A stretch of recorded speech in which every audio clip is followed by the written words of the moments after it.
Our top story now, the government has approved 9 judges' names for elevation to the Supreme Court. The government has sent the names now to the President for issuing a warrant of appointments. New judges will then be sworn in once the President formally approves the recommendations. Now, the Supreme Court Collegium had recommended 9 names, including 3 women names. The Collegium had, for the first time in one single resolution, in fact, recommended 3 women judges. It had also sent a strong signal in favor of representation of women in the highest judiciary. And now this means that Justice B.V. Nagaratna, one of the women judges, is in line to become the first Chief Justice, first woman Chief Justice in India, creating history. Well, let's go across to Vaidya now for more. Vaidya, give us more details now. When can we expect the appointments to take place? See, once the Prime Minister approves the recommendations of the Collegium, then it's sent to the President. So now the Prime Minister has approved yesterday. So it has been sent to the President. So once President approves, then what happens formally, this is called warrant of appointments in judicial terms. That will be sent to all, and of course medical report will be sought.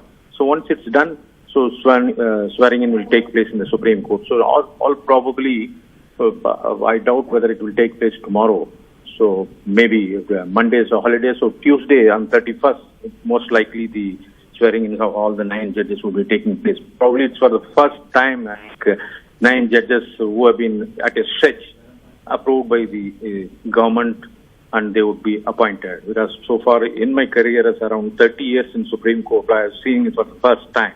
So Justice Nagaratna would be, yes, of course, creating history in Indian judiciary. Not only she, her father was also a former Chief Justice of India, who is no more, so she would be following her father's steps. Interestingly, Gargi, what happens is Justice Chandrachud would be taking over within a 2-year span as Chief Justice of India. His father was also Chief Justice of India. So after Chandrachud, Nagaratna would be the second this generation father and the son or daughter to be occupying the Chief Justice post. All right, Vaidya, and this would be in 2027 that Justice Nagaratna would be in line, and this is the first time the Supreme Court has, announced 3 women judges as well. Yeah, it's the first time actually 3 women judges have been recommended. So earlier also there were 3 women judges, Justice Bhanumati, Indira Banerjee, who is presently one of the judges of the Supreme Court, also Indu Malhotra. So both of them retired. Now only Supreme Court has only one woman judge, Justice Indira Banerjee. Now these 3 would be coming. In fact, Justice Bobde, the outgoing Chief Justice at the time, also said that it's time that a woman should come as a Chief Justice of India. And Justice N.V. Ramana, the present Chief Justice, also took initiative along with the other 4 members, Justice Lalit and Justice Chandrachud, Justice Kanvilkar and Justice L.N. Nageshwar. These are the members of the senior members of the college of 5 members. They took a decision. Finally, they said it's a time that a woman should occupy the top judicial post. So they recommended. So finally, government has no hesitation in approving. Normally, sometimes government rejects the name, sends the file back. It takes back and forth and takes a long time. But in this case, immediately the government has approved. So we can expect probably swearing in taking place in the Supreme Court to be sworn. Chief Justice will be administering the vote probably on Tuesday. All right, so next week we can expect these judges to be sworn in. Thank you so much, Vaidya, for joining us with all those details.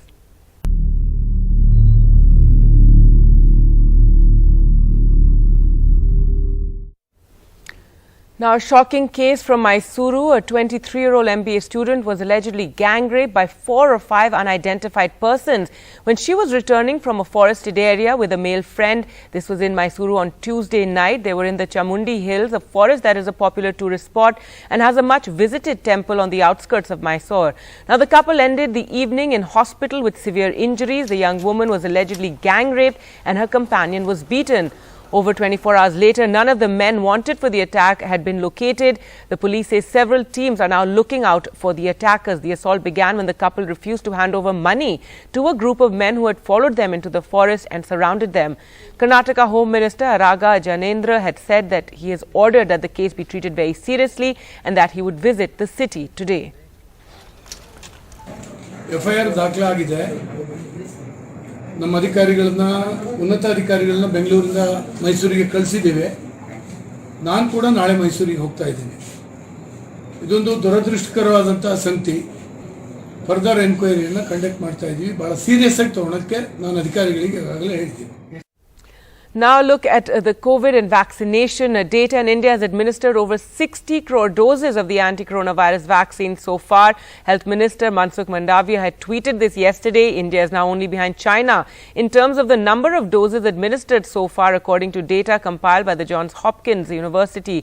Now, at the current rate of vaccination, 32% of the population will be vaccinated by the year end. But India will have to fully vaccinate 60% of the population by December 2021. In order to prevent a third wave of the pandemic, 10.9 million doses will have to be administered every day across the country to achieve this target by December. If we take a look at the states with the highest vaccinations, Kerala has vaccinated 20.9%, Delhi 17.7%, Gujarat 16.6%, followed by Uttarakhand and then Andhra Pradesh. And states with the lowest vaccination rates are Madhya Pradesh, Tamil Nadu, Jharkhand, Uttar Pradesh and Bihar. And 2 crore doses from Friday for teachers. That's what's been announced. School staff to be vaccinated on priority, as this is the key in opening schools. 2 crore doses will be dispatched from the 27th to the 31st of August. Now, the number of COVID cases in Kerala jumped nearly 30% over 24 hours to over 31,000 as the state government flagged an Onam spike. The state recorded 215 deaths along with a test positivity rate of 19.03%. Citing Kerala's example, the Union Health Secretary Rajesh Bhushan cautioned other states about the upcoming festival season, advising them to undertake all possible public health measures to curb infections.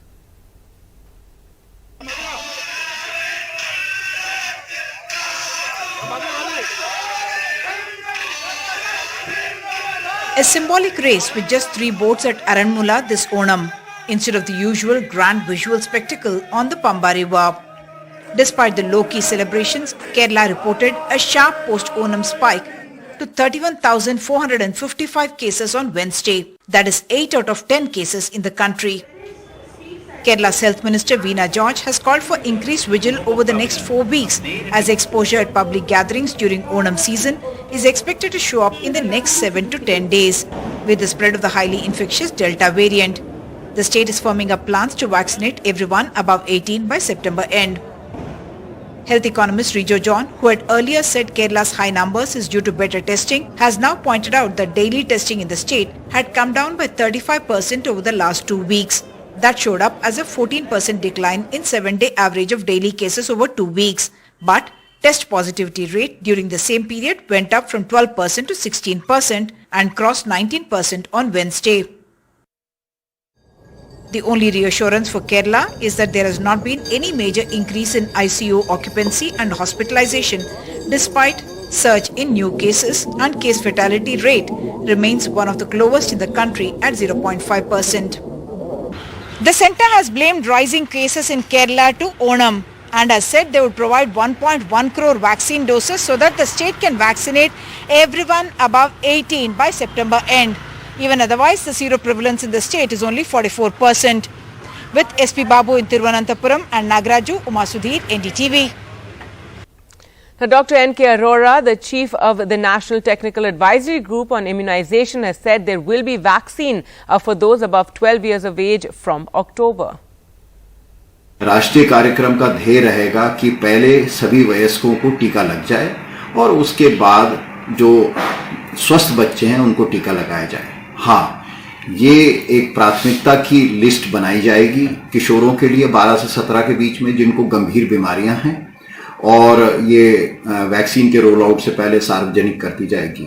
और इस प्राथमिकता list के आधार पर जो किशोर हैं 12 से 17 के बीच में, उनको भी अक्टूबर से टीका मिलना शुरू हो जाएगा. Reopening schools is the big focus in all the states, and in Delhi, the expert committee has recommended a phased reopening of schools. Sources say the committee in its report says that schools should be reopened as soon as possible for all classes, and it recommends a phased reopening first for children in high school, then middle school and then primary school. It's the Delhi Disaster Management Authority which will take the final decision. The new Zydus Cadila vaccine for children above 12 years in India means a chance to finally go back to school for Om Tiwari, a class 5 student who will turn 12 this December. Om has mostly been confined to this 2-bedroom home in South Delhi since the COVID pandemic began, attending online classes on a smartphone his parents bought just last year. with earnings from a grocery shop that his father runs. Almost 2 years हो गए हैं। Almost 2 years. Bore नहीं हो गए हो तुम? हाँ, बहुत बोर हो गया। अच्छे से एक्सप्लेन नहीं कर पाती मैम। खतरा एक तरह से हर तरह वैक्सीन तो लगनी चाहिए बच्चों को। हमारे अंदाज से तो जैसे बड़ों को सेफ किया जा रहा है तो बच्चों को पहले सेफ्टी पे ध्यान देना चाहिए। तो पूरे 2 डोज के बाद ही भेजेंगे आप? हाँ जी। But while the ZyCoV-D vaccine will be added to the vaccination program in 4 to 5 weeks, children like Omar are unlikely to get it before February next year, as per Health Ministry sources who say that not all children need COVID-19 vaccination. ZyCoV-D will first be rolled out to the adult population, and children with comorbidities may be prioritized. Only 1% of adolescents between 12 to 18 years of age are vulnerable to serious cases of COVID-19, as per the Health Ministry. To all the parents who want their children to be vaccinated before children go to school, please remember that children have a low risk of disease, and vaccination of children is not a prerequisite to send them to school. An expert panel constituted by the Delhi government has also recommended the phased reopening of school for all classes. The government is yet to take a final decision based on their report. Although the vaccination of children will not be a requirement to reopen schools, and for good reason, it is clear that many anxious parents will continue to isolate their kids. They will have to wait a few more months to get the vaccine. With Pooja Arya, Meher Pandey for NDTV.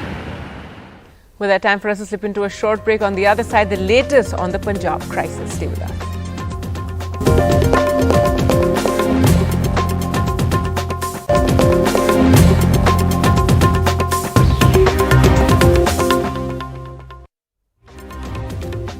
Welcome back. Now, vaccination is a top priority for the government right now if we're to avoid a third wave of coronavirus.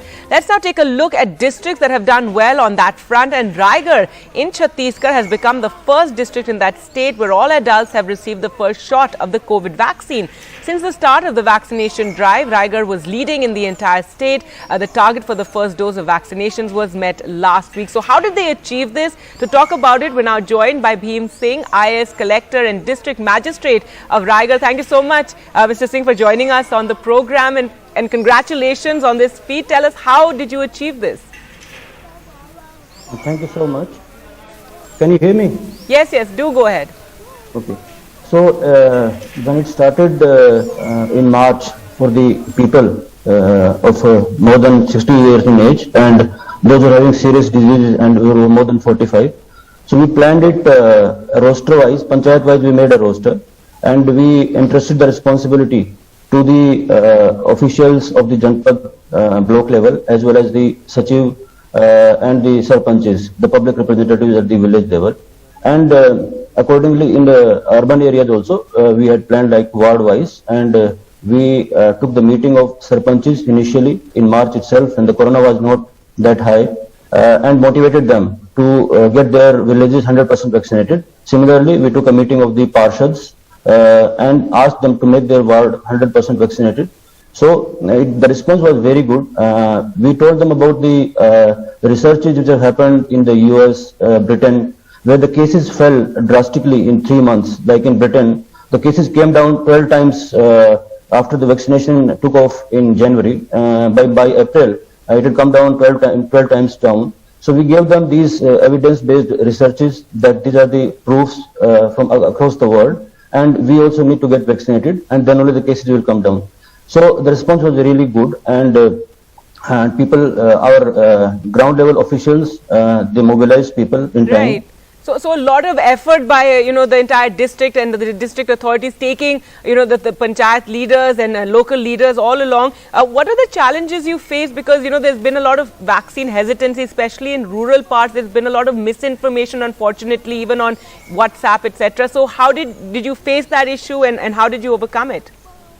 Yeah, we did face this issue also because there were many rumors floating around in the villages, in the cities also. Like for 45 plus, there were not many rumors in our district. Fortunately, we had a good campaign. But after that, when it came for 18 plus, so there were rumors like women will not get pregnant after getting vaccinated, or the man will become infertile, or even the rumors like you will have diseases, you will die after 2 years. So these kind of rumors, they were floating around. So we had to take a very strong action to create, to bust these myths.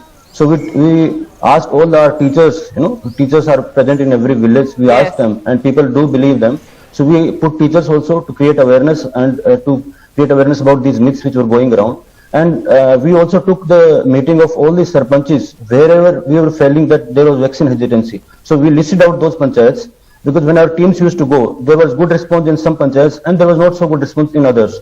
So the panchayats which became 100% vaccinated, we highlighted them, we motivated them, we recognized them publicly, and we gave them certificates of appreciation. And then we had a VC with all the sarpanchis where the vaccine hesitancy was more, and we got them interacted with those who were having 100% vaccination. So they told them how they convinced the people, and that interaction helped a lot. How these myths were busted, like when they were saying that they will get infertile, women will not get pregnant. So these people, they themselves innovatively told, these sarpanchis and all, they also found out how to give answer to these kind of rumors.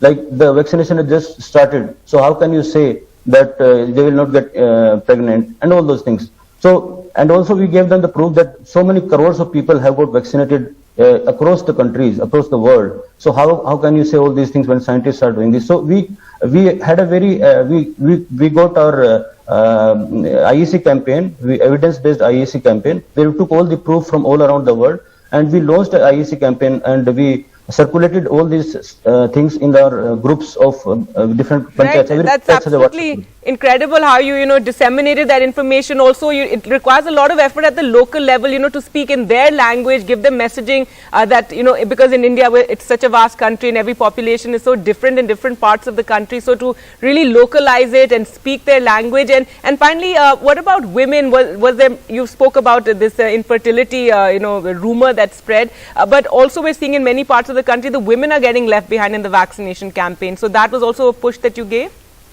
Yeah, we had in our district, we did not face any such problem that women are getting left behind. They were almost going equal to men. And as you see, we also tried to have 1 or 2 women, only women centers in the city, to give them some kind of a sense of safety. But that was only in the town. But across the villages, you will find in Chhattisgarh that women, man-women ratio is very good, and that kind of gender equality is there better than many other states. In fact, in the recent survey, you found out that gender equality is the highest in Chhattisgarh, in the country. So that way, women did not feel like that, and we were going equal to men. And also, we tried to convince everybody through the messaging, and we took meetings of these sarpanchis. Even women sarpanchis were there. So we also told them, so they were equal, equal to men in every aspect.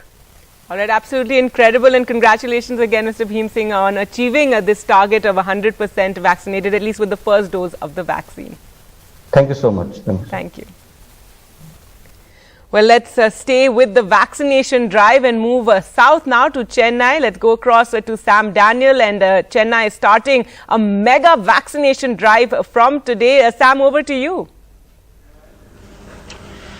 Thank you, Gargi. That's right. The Chennai Corporation is holding a mega vaccination drive across the city, holding 400 camps, at least 2 camps in each ward. We come to you from the Corporation Higher Secondary School at Alvarpet, where the vaccination drive is going on this side, and opposite to me is the location where those who have taken the shots would be monitored, would wait there for at least half an hour, and the aim is to at least target or inoculate 1 lakh people. Doctor, if you can come this side, Doctor, today, and this is where the vaccination is on, and 200 static camps like this, and there will also be 200 more mobile camps to make sure people on the move also, wherever possible, can be inoculated. Over the last couple of weeks, authorities say Chennai witnessed slight dip in its numbers due to what many call as apathy, and authorities hope this would be able to revive and they'll be able to touch the earlier numbers Chennai had. At the moment, Chennai has 55 lakh eligible population, and so far around 43 lakh people have taken at least one dose, and around 13 lakh people, that's 24% of Chennai's population, have taken both doses. And let's talk to doctors here. Doctor, thank you very much for your time. What's the idea behind this camp, doctor? Good morning to all. As per instructions from our respected commissioner, it's a good initiative. We want to cover entire Chennai.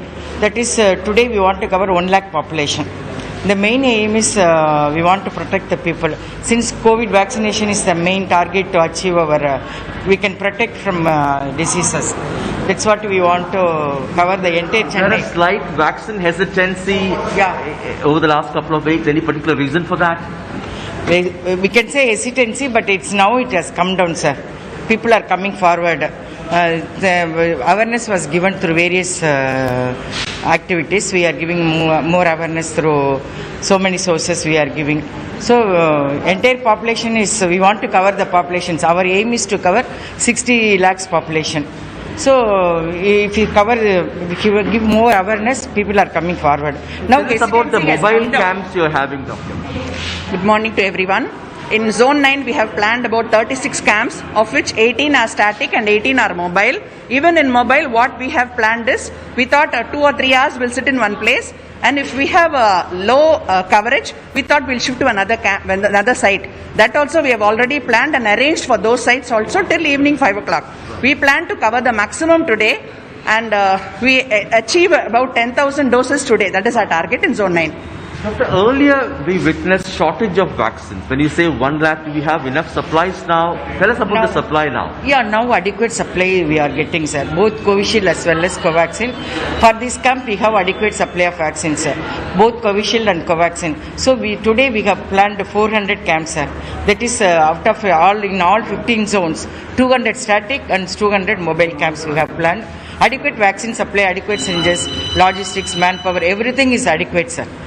Right. Thank you so much, doctors, for your time. And also, authorities say, Gargi, that the aim is also to demonstrate Chennai's capacity to be able to scale up when enough supplies are available, and they hope that they will be able to continue this so that in course of time, in soonest possible time, as they call it, they'll be able to inoculate a larger population before the likely third wave. Gargi. All right, Sam, thanks so much for joining us with that, and hopefully that will really boost the vaccine coverage in Chennai. News now from Madhya Pradesh and Indore. On Sunday, 25-year-old Tasleem was thrashed for allegedly trying to pass himself off as a Hindu in a market as he was selling bangles. Hours later, he was charged for fraud and then arrested on Tuesday under Section 7 and 8 of the POCSO Act for allegedly harassing a minor. However, the FIR has raised some serious questions about the working of the police. In this terrifying moment, caught on camera, a bangle seller, Tasleem, is the victim of a mob brutality. But just over 24 hours later, he became an accused via this FIR for allegedly sexually harassing a 13-year-old girl. But the question remains over the police charges. The victim says she informed the police on August 23rd at around 5:49 p.m. a day after the beating incident. She also said that the delay was because she was worried about the public shame. Yet someone in the administration seems to be aware of the incident much earlier. As seen in this media comment made by MP's Home Minister about the alleged misbehavior by the bangle seller at 11 a.m. on August 23rd, a good 7 hours before her complaint to the police. चूड़ी बेचने के लिए वो उस मोहल्ले में ward में था, हिंदू नाम रखा हुआ था, जबकि वो कुछ था दूसरे समुदाय से। आधार कार्ड भी इसी तरह के 2 मिले हैं। The victim in her complaint said that her father had gone to the market when the incident happened. However, Indore's SP told the media that one of the 2 persons rounded up by the police based on video evidence included the victim's father. चूंकि police के पास में video था already, तो police ने जो है उस video से आरोपियों की पहचान कर ली है। उसमें से 3 आरोपी मुख्य रूप से हैं जो कि उसमें लीड रूप में मारते हुए उसको दिख रहे हैं, बाकी को प्रवोक कर रहे हैं। केसन पुलिस ने ट्रेस कर ली है और जहां पे है ये, पुलिस ने वहां पे लोकल पुलिस से भी संपर्क स्थापित किया है. Another question arises from the viral video in which the assailants can be heard saying that Taslim should be beaten to avenge Bombay Bazaar. The reference was to an incident on 13th August in which two minor girls of the Valmiki community were allegedly molested and their uncle allegedly thrashed in a Muslim-dominated Bombay Bazaar area, raising the question why the attackers would mention a 10-day-old incident as a provocation instead of the alleged one that took place on the day itself. Once a victim, now an accused, Taslim has been remanded to police custody till 3rd of September. In Bhopal, with camera person Rizwan Khan, Anurag Dwari for NDTV. Now, 10 days after a district council in Western UP's Aligarh passed a resolution to rename the district Harigarh, others have joined this renaming spree with name change proposals from Miaganj to Mayaganj and Mirzapur to Vindhyadham. All this just months before the crucial state elections. Miaganj in Uttar Pradesh's Unnao district is set to become Mayaganj after a name change proposal at the behest of the BJP MLA in the area. Mia is sometimes used as a prefix or a suffix in Muslim names in India and elsewhere. ग्राम पंचायत मियागंज द्वारा ग्राम पंचायत मियागंज का नाम बदलकर मायागंज किए जाने का प्रस्ताव प्रस्तुत किया गया है। उक्त प्रस्ताव खंड विकास अधिकारी और उप जिलाधिकारी के माध्यम से प्राप्त हुआ है। उक्त प्रस्ताव शासन को अग्रिम कार्रवाई हेतु प्रेषित किया गया। A UP government minister has also demanded the renaming of Eastern UP's Mirzapur to Vindhyadham. Mirzapur has the famous Ma Vindhyavasini temple, a popular pilgrimage spot. हम भी चाहते हैं कि मिर्जापुर का नाम बदल करके विंध्यधाम कर दिया जाए और यह बहुत ही अति जरूरी है और जनता की भावनाओं के साथ मैं आवाज़ उठा रहा हूँ कि जनता भी देखने चाह रही है कि बहुत पुराना नाम मिर्ज़ापुर का है, किस उद्देश्य से रखा गया था, लेकिन विंध्यधाम हो जाए तो यहाँ के लोगों की आस्था की पूर्ति भी होगी। मैं Adityanath Yogi. After Adityanath became UP Chief Minister in 2017, there have been a host of high-profile name changes in the state, including the most recent proposal by a local body to change the name of Miaganj to Mayaganj. In 2018, the UP government renamed Allahabad, home to the famous Sangam, to Prayagraj. 10 days ago, a local body cleared a proposal to rename Western Uttar Pradesh's Aligarh to Harigarh. Other proposed name changes are of Central UP's Mainpuri district to Mayanpuri and Firozabad in Western UP to Chandranagar. In November 2018, the UP government had announced the renaming of the Faizabad district to Ayodhya, the same name as the temple town 100 kilometers from Lucknow. With Indresh Pandey, Gaurav Sharma and Vineet Parma, this is Alok Pandey, NDTV.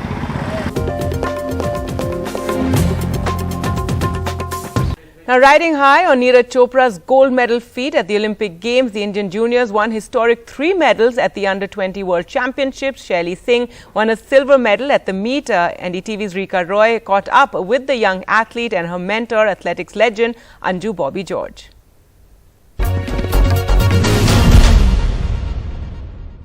शैली many congratulations, मुबारक हो आपको ये medal पहनकर कैसा महसूस होता है इस वक्त?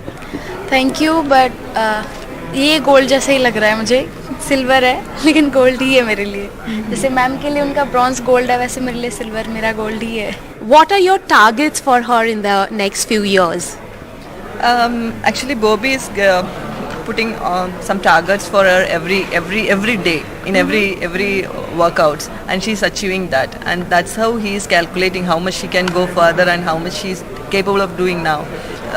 Without pushing much, still she is doing better, and 6:59 at this age, it's something great. When you went scouting for Shaili, she was just a 14-year-old. She didn't even come first, second or third in the competition. 18. She was 18th. Still, you picked her. What is that you saw in her? Was it the fearlessness, the attitude? See, her competition attitude was something different, and I always tells that in a fire we should. And she, even though she was not in that even best of 10, she was talking herself something, and we could see that fire on her eyes. आपके घर है झांसी, आप बैंगलोर आ रहे थे, उस वक्त कैसे आप तैयार हो गए, क्योंकि आप छोटे भी थे काफी? उसने सोचा इंडिया के बाहर जा रही हूँ। पहली बार प्लेन में बैठे आप? जी। मम्मी ने बस रेडी हो गए कि हाँ मैम का फ़ोन आया है, बस रेडी कर लो, तुम्हें जाना ही है। और मैं भी बहुत खुश थी कि मैम ने बुलाया है, मुझे बस जाना है, आप बस छोड़ के आओ, कैसे भी करो। आपको लगता है कि अंजू जैसे एक रोल मॉडल आपको मिला, तो इससे आपको काफ़ी आपकी प्रेपरेशन ट्रेनिंग में आपको काफ़ी सुविधा होती है और इट हैज़ हेल्प्ड यू? हाँ, क्योंकि मैम के बाद अब मैं निकलूँगी। मतलब जो मैम का ड्रीम था वो मैं कंप्लीट करूँगी। बस वही टारगेट लेके पूरा मेहनत करती रहती हूँ कि हाँ जो छूट गया ना वो पाना है। All right, wishing Shelly Singh all the best there. Time for us to slip into a short break. We'll be back with all the top news. Don't go anywhere.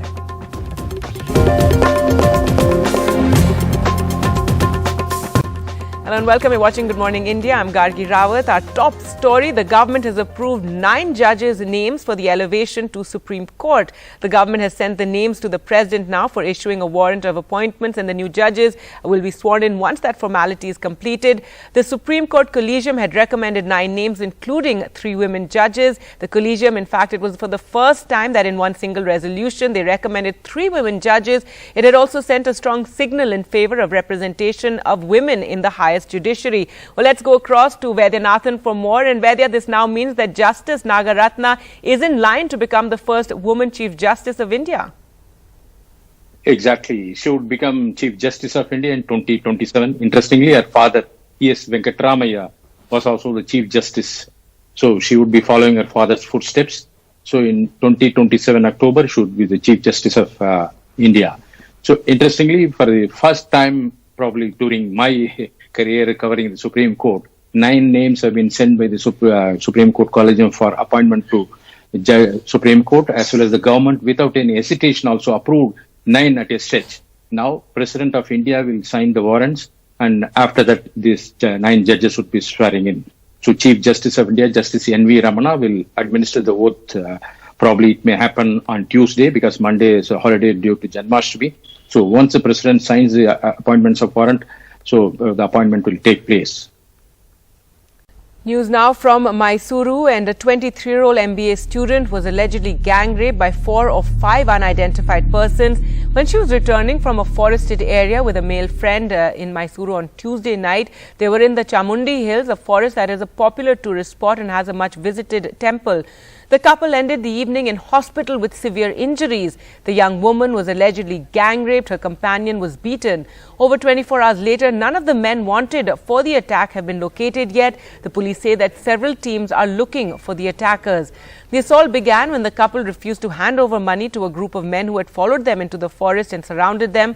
The Karnataka Home Minister Ragha Janendra has said that he had ordered the case be treated very seriously and that he would visit the city today. FIR ದಾಖಲಾಗಿದೆ. ನಮ್ಮ ಅಧಿಕಾರಿಗಳನ್ನ ಉನ್ನತ ಅಧಿಕಾರಿಗಳನ್ನ ಬೆಂಗಳೂರಿಂದ ಮೈಸೂರಿಗೆ ಕಳಿಸಿದ್ದೇವೆ. ನಾನು ಕೂಡ ನಾಳೆ ಮೈಸೂರಿಗೆ ಹೋಗ್ತಾ ಇದ್ದೀನಿ. ಇದೊಂದು ದುರದೃಷ್ಟಕರವಾದಂತ ಸಂಗತಿ. ಫರ್ದರ್ ಎನ್ಕ್ವೈರಿಯನ್ನು ಕಂಡಕ್ಟ್ ಮಾಡ್ತಾ ಇದ್ದೀವಿ. ಬಹಳ ಸೀರಿಯಸ್ ಆಗಿ ತಗೊಳ್ಳೋದಕ್ಕೆ ನಾನು ಅಧಿಕಾರಿಗಳಿಗೆ ಈಗಾಗಲೇ ಹೇಳ್ತೀನಿ. ಒಂದು FIR ದಾಖಲಾಗಿದೆ ಸೆಕ್ಷುವಲ್ ಅಸಾಲ್ಟ್ ಬಗ್ಗೆ. ಸಂತ್ರಸ್ತೆ ಅವರ ಮೇಲೆ ಯಾವ ರೀತಿ ದೌರ್ಜನ್ಯ ಆಗಿದೆ ಅಂತಕ್ಕಂಥದ್ದು ಇದೆಲ್ಲನೂ ಅವರು ಹೇಳಿಕೆ ಕೊಟ್ಟ ನಂತರ ಗೊತ್ತಾಗ್ತದೆ. ಬಟ್ ಮೀನ್ ವೈಲ್ ಕೆಲವು ಅವರ ಜೊತೆಲಿದ್ದಂಥವರು ನಮಗೆ ಕಂಪ್ಲೇಂಟ್ ಕೊಟ್ಟಿದ್ದಾರೆ. ಆ ಪ್ರಕಾರ ನಾವು FIR ದಾಖಲಿಸಿ ತನಿಖೆ ಮಾಡಿದ್ದೀವಿ. ಹೀಗೆ ಆಗಿದೆ, ಹಾಗೆ ಆಗಿದೆ, ಅದಾಗಿದೆಯಾ ಅಂತಕ್ಕಂಥ ಪ್ರಶ್ನೆಗಳಿಗೆ ಇಂಥ ಪ್ರಕರಣಗಳಲ್ಲಿ ಉತ್ತರ ಕೊಡಲಿಕ್ಕೆ ಸಾಧ್ಯ ಆಗೋದಿಲ್ಲ.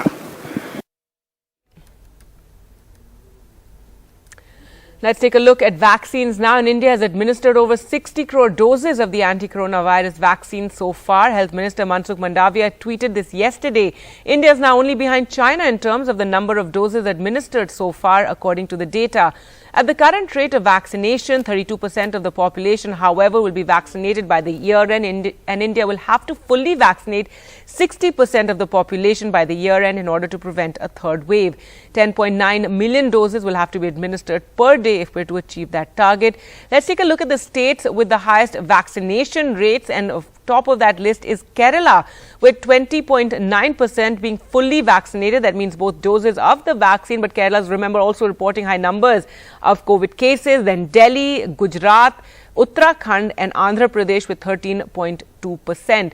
State with the lowest vaccination is first Madhya Pradesh with just 7.6%, then Tamil Nadu 7.2%, followed by Jharkhand, Uttar Pradesh with 4.3% and Bihar as well with 4.3%.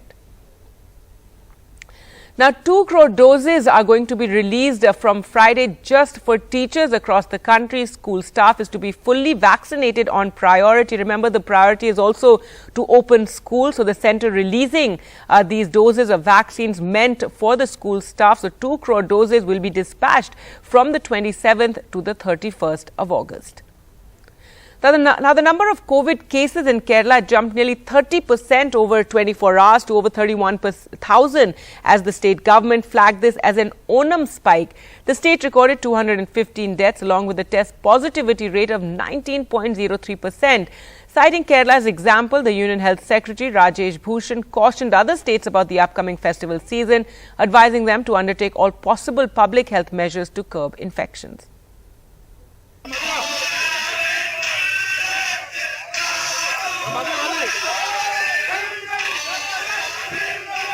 A symbolic race with just 3 boats at Aranmula this Onam, instead of the usual grand visual spectacle on the Pamba River. Despite the low-key celebrations, Kerala reported a sharp post-Onam spike to 31,455 cases on Wednesday. That is 8 out of 10 cases in the country. Kerala's Health Minister Veena George has called for increased vigil over the next 4 weeks as exposure at public gatherings during Onam season is expected to show up in the next 7 to 10 days with the spread of the highly infectious Delta variant. The state is firming up plans to vaccinate everyone above 18 by September end. Health economist Rijo John, who had earlier said Kerala's high numbers is due to better testing, has now pointed out that daily testing in the state had come down by 35% over the last 2 weeks. That showed up as a 14% decline in 7-day average of daily cases over 2 weeks. But test positivity rate during the same period went up from 12% to 16% and crossed 19% on Wednesday. The only reassurance for Kerala is that there has not been any major increase in ICU occupancy and hospitalization despite surge in new cases, and case fatality rate remains one of the lowest in the country at 0.5%. The centre has blamed rising cases in Kerala to Onam and has said they would provide 1.1 crore vaccine doses so that the state can vaccinate everyone above 18 by September end. Even otherwise, the seroprevalence in the state is only 44%. With SP Babu in Thiruvananthapuram and Nagaraju, Uma Sudhir, NDTV. Now, the big focus is on getting schools reopened and children back in schools. And on that front, Dr. N.K. Arora, the chief of the National Technical Advisory Group on Immunization, has said that there will be vaccines available for those above 12 years of age from October. राष्ट्रीय कार्यक्रम का ध्येय रहेगा कि पहले सभी वयस्कों को टीका लग जाए और उसके बाद जो स्वस्थ बच्चे हैं उनको टीका लगाया जाए। हाँ, ये एक प्राथमिकता की लिस्ट बनाई जाएगी किशोरों के लिए 12 से 17 के बीच में जिनको गंभीर बीमारियां हैं, और ये वैक्सीन के रोल आउट से पहले सार्वजनिक कर दी जाएगी। और इस प्राथमिकता लिस्ट के आधार पर जो किशोर हैं 12 से 17 के बीच में, उनको भी अक्टूबर से टीका मिलना शुरू हो जाएगा। With that, time for us to slip into a short break. Coming up on the other side, the latest on the Congress crisis in Punjab.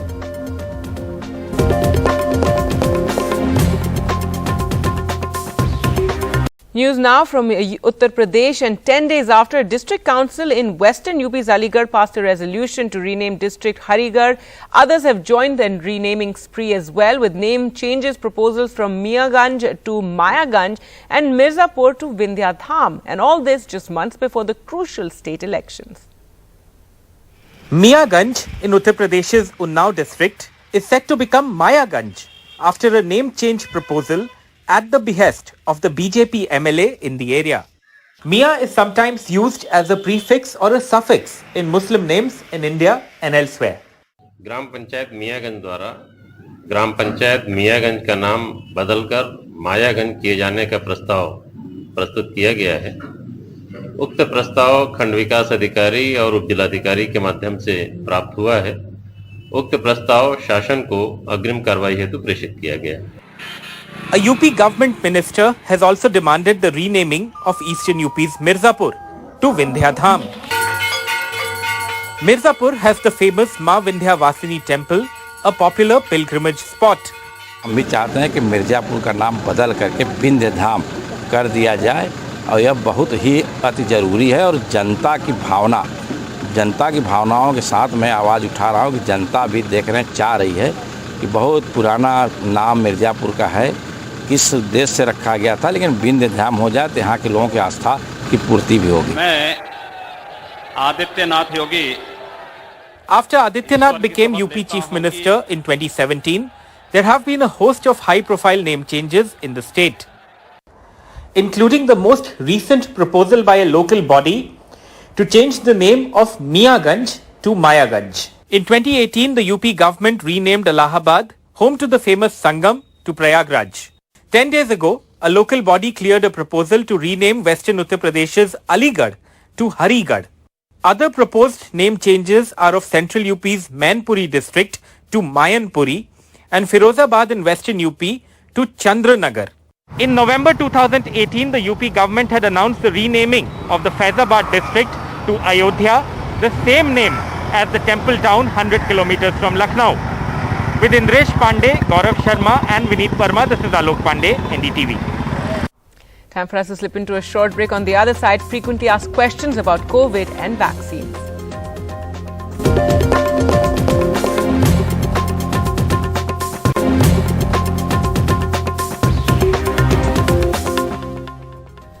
Welcome back. The latest COVID data has been released by the Health Ministry and there's been a jump in cases. 46,164 new cases reported in the last 24 hours.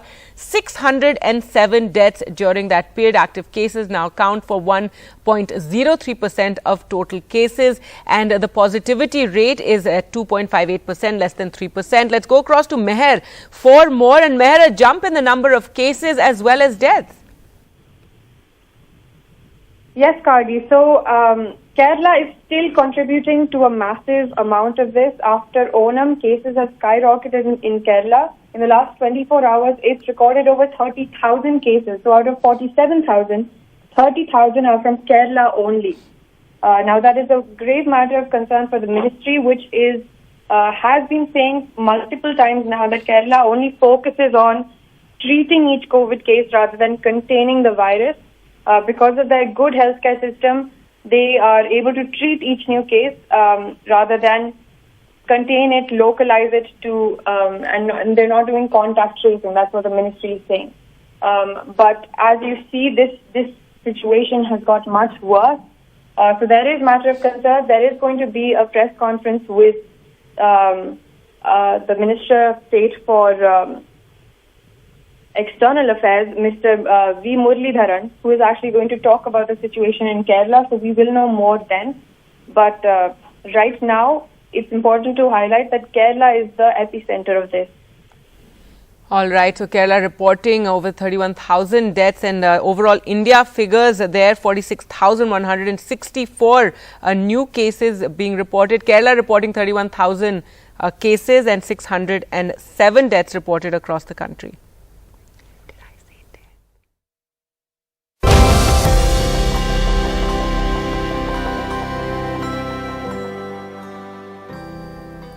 Now, for our special campaign, Vaccinate India, in partnership with Google, where we bring you questions that are often asked about COVID and about vaccines. And to answer those questions, today we're joined by Dr. A.S.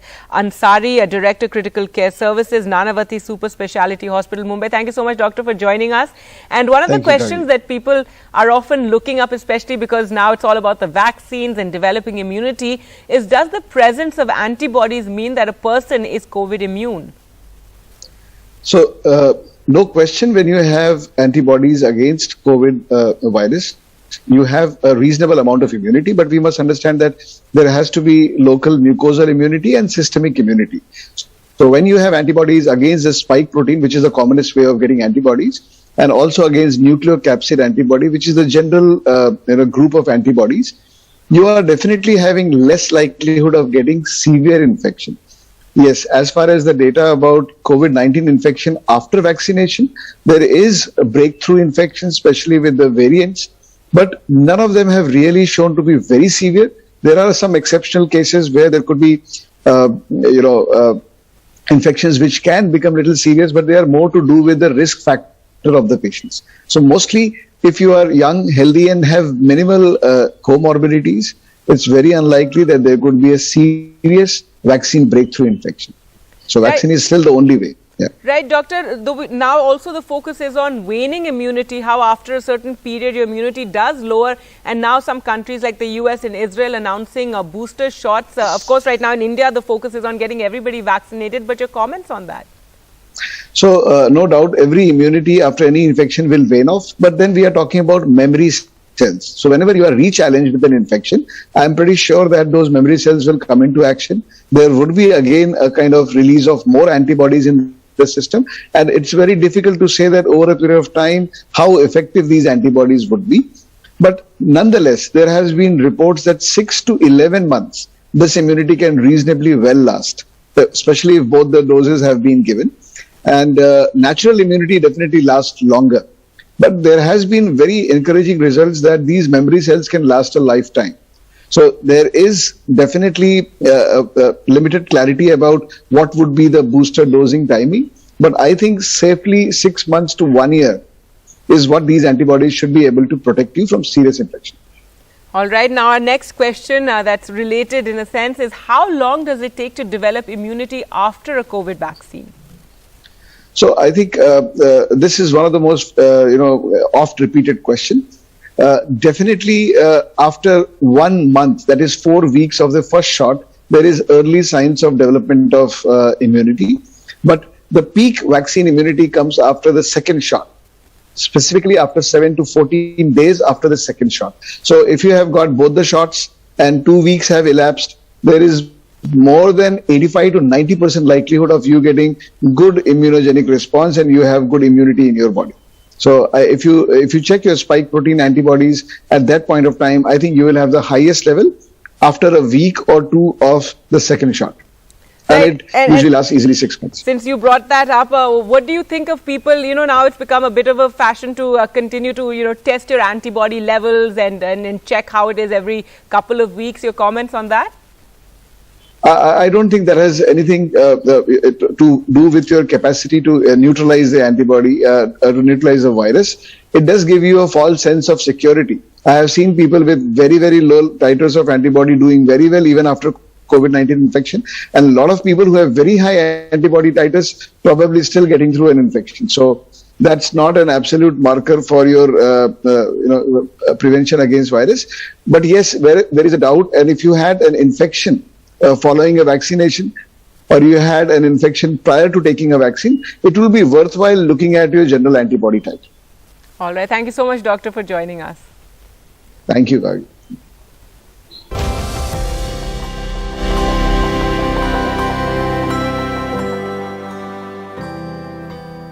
So the focus now is on getting everybody vaccinated, and the news now from Chennai. The Greater Chennai Corporation has launched a mega vaccination drive. Remember, they'd been facing a problem, a challenge in terms of vaccine hesitancy. So now a big drive for vaccines. 400 camps have kick-started across the city. Let's go across to Sam Daniel, who's at one such center.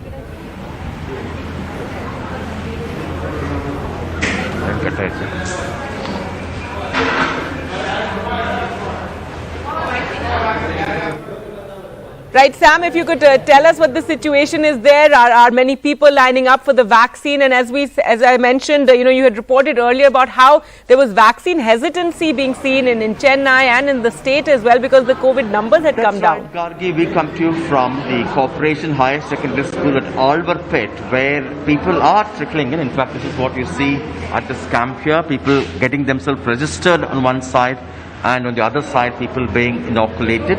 This comes at a time when Chennai recently witnessed a slight dip in daily vaccination numbers because of what many called as vaccine apathy.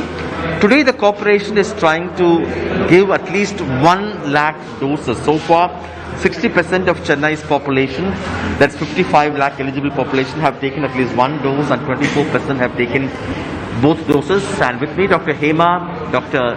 Maithili, thank you very much for your time. Ma'am, what's the strategy now? You're holding almost 10 times the regular number of vaccine camps today. Yeah, initially in Chennai Corporation, we started vaccination, COVID vaccination drive from 16th January onwards. Initially, we were covering healthcare worker, frontline worker. Then we started vaccinating above 45 with comorbid and without comorbid. Then we concentrated over slums. So slum packets, wherever instantly we had hesitancy over slums. So we concentrated slum packets. Then we concentrated on antenatal and lactating mothers. So slum packets were also covered. Initially we had hesitancy over north region. Now it has come down.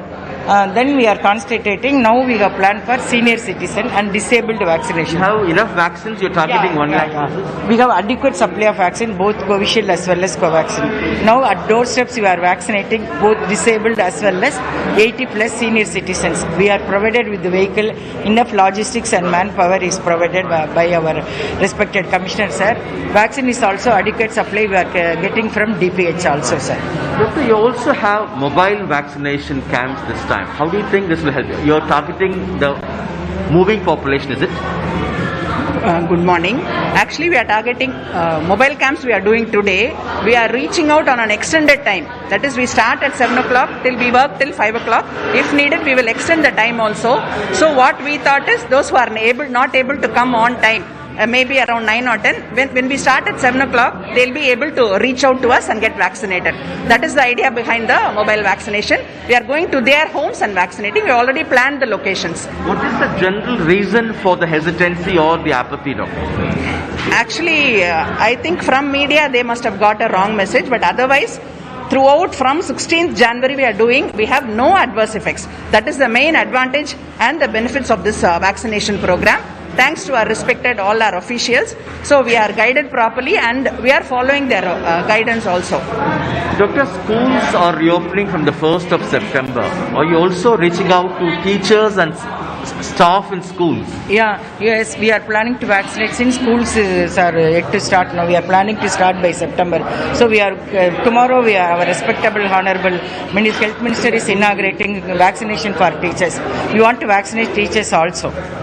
Besides, already we have vaccinated government institutions as well as some private institutions. Everybody we are covering, sir.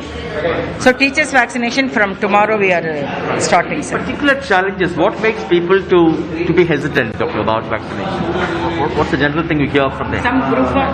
Some group of people they are spreading wrong information about that should be, but media should help us. Now I think previously we had the issues. Now, nalla awareness we are giving, sir, through health education, through our officers, through our health team, IEC activities. We have given the good information regarding COVID. Since third wave is ahead, we are anticipating. I think God should we should not get the third wave. So since people are aware of the third wave, they themselves are coming forward for vaccinations. Thank you so much, doctors, for your time. And Gargi, interestingly, they've also started these camps quite early, around 8 o'clock in the morning, so that even people who are going to office can stop by to get themselves get the doses. And again, before the likely third wave, the Chennai Corporation is doing all possible things to ensure a larger population would get themselves vaccinated. Gargi.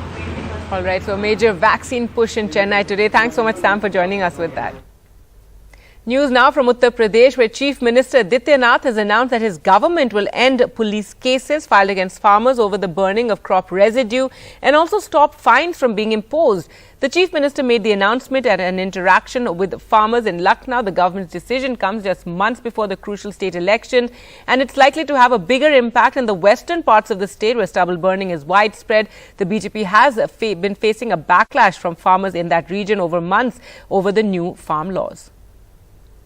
सरकार इस पर भी विचार करेगी और इस पर निर्णय लेगी कि फसल अवशेष जलाने के दौरान किसानों पर दर्ज जो मुकदमे हैं उन मुकदमों को समाप्त करने और उन पर जो आर्थिक दंड लगाया गया है इसको समाप्त करने के लिए भी सरकार अपनी कार्रवाई को आगे बढ़ाएगी, जिससे किसी भी किसान भाई को कहीं भी परेशानी न होनी पड़े।